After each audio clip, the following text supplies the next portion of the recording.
Amanda Hansen here at the Action News 5 Digital Desk, and I want to tell you about International Myotonic Dystrophy Awareness Day. It's coming up September 15th, and if you're not familiar with this, it's a rare inherited disease that affects an estimated 1 in 2,100 people, or over 3.6 million individuals across the world. And joining us now to talk more about this is Hannah Warren. Good morning, Hannah. How are you doing? Good morning. I'm doing well. How are you? I'm doing well. I'm so glad to have you on here this morning. I've been doing a little bit of research because I didn't know much about myotonic dystrophy. I hope I'm saying that correctly. Can you kind of tell us about more about what this is and then why this is such a personal thing for you to make sure you're spreading awareness about? Yes, this is a neuromuscular disease. It is a form of muscular dystrophy that is very rare. Not many people have it, and it's not well known. And it is important to me because I was actually diagnosed with it when I was 14 years old in 2014. And so it's very personal to me since it's something that I have to spread awareness about it. And I've gone to your YouTube channel because you have one. It's called Hannah's Hope, and I was watching a lot of your videos. But you had sent me a link to one specifically talking about a speech that you did talking about this. And from what I remember listening to it, was this something that was pretty hard to diagnose? Tell us about that. It was a little bit challenging to diagnose. I was diagnosed with scoliosis when I was 12. And at that point, my mom asked the doctor, her dad has muscular dystrophy. Could this be it? And they said no. I also got very sick in 2013. And my mom asked the doctors again, and they said it's not typical, so no. And then it was actually in 2014 when my grandmother got really sick that my mom thought, I wonder if she has it, and asked me to squeeze her hands. And when I squeezed her hands, I could not open them like a normal person could. And that's when she knew I did have it and we needed to go get the official testing done. And so can we talk a little bit about some of the symptoms that would maybe want to lead someone to go get tested and to find out if this is something that they might be, dealing with?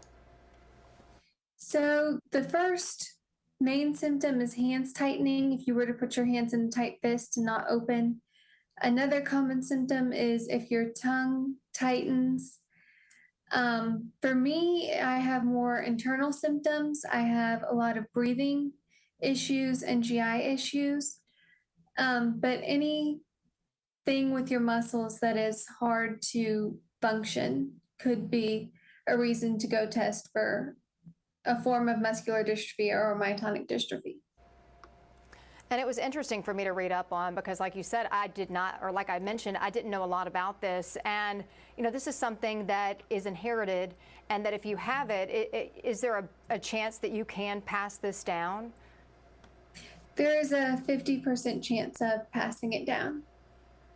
And one thing I know, obviously, we were talking about the Myotonic Dystrophy Awareness Day. It's coming up September 15th, and it's something that's celebrated internationally. And a big thing for you, I'm sure, is just trying to raise funding because right now, from what I understand, there's no cure and there's no approved treatment. Is that right? That is true. They do treat the symptoms as best as they can, but there is no cure.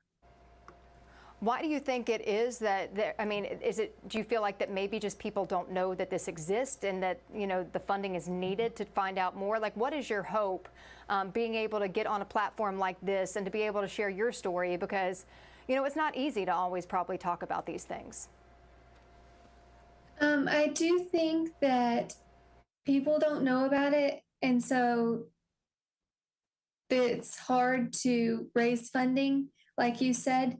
But also there is a great need for funding in order to do research. And has that been a big mission for you since your diagnosis? Yes, it has been. What are some of the things that you do to maybe help bring attention to it? I do go out and speak to different places, like the fire department raises money for muscular dystrophy each year. I do my YouTube channel, and I have a muscle walk team that I try and raise money. A muscle walk team. And so what is that? What is there a race that's coming up or anything, or is it for a specific race? Tell me about that. It's a walk, and it's MDA Muscular Dystrophy Association puts it on, and myotonic dystrophy is a form of muscular dystrophy. So the walk is basically anytime you can do it before the end of November. And my team is called Hannah's Hope. And so I can fundraise and track my walking on the website. How can people get involved with that? Is there a way that they could join your team? Yes, they could look up MDA Muscle Walk online and they could find my team. That's awesome. And when did you start your YouTube channel? And what made you decide to start it? I started my YouTube channel, I think it was in August or September of 2020, and COVID was going on, and I just felt like I wasn't able to get out as much and share my story like I had been able to do in the past. And so I wanted to be able to share my story and hopefully encourage others in their journeys.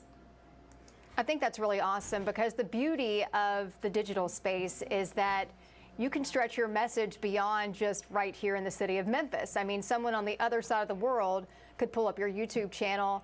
What kind of response have you gotten since you started it? Since I've started it, everything has been very positive, which I am very thankful for.